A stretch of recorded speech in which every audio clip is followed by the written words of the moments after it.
पूरे इस्तांबुल की सोसाइटी ने हमें हॉट टॉपिक बना के रखा हुआ है। देखो देखो, यहाँ लिखा है डॉक्टर आमिर दमीर। अगर बाबा ने देखा तो समझ जाएंगे कि मैंने झूठ बोला था। परवीन साहबा के साथ काम करने का पता चल जाएगा, फिर मैं क्या करूंगी?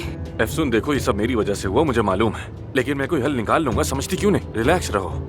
आमिर बहुत देर हो चुकी है, अब क्या हल निकालोगे? तुम क्या करोगे? हाँ अफसून, ये मेरे लिए भी बहुत इंपॉर्टेंट है, लेकिन मैंने ऐसा नहीं सोचा था कि तुम्हारे इलाके में अफवाहें इतनी तेजी से फैलती हैं।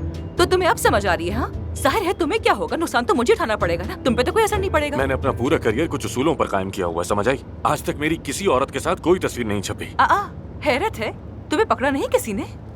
मोहतात रहता हूँ। मैंने एक बार इंटरव्यू में भी कहा था कि मेरी जिंदगी में कोई औरत आई तो मेरे काम पे असरअंदाज होगी और मेरी तवज्जो बढ़ जाएगी।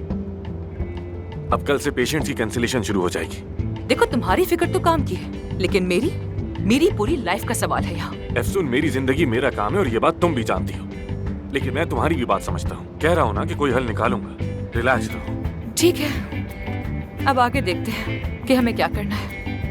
आमिर, शायद मेरे बाबा कभी ना देख पाए। हाँ, वक्त गुजर जाए, सब भूल जाए, क्या कहते हो? पॉसिबल है ना? उम्मीद कर सकते हैं। तुम्हें तकलीफ हो रही है? नहीं नहीं, मैं ठीक हूँ। तुम इतना बोल जो रहे हो, तकलीफ तो होगी ना फिर, बिल्कुल किसी बच्चे की तरह। तुम सुकून से बैठने ही नहीं देती, क्या करूँ मैं? हर वक्त कुछ पूछती हो, कहानियां सुनाती हो।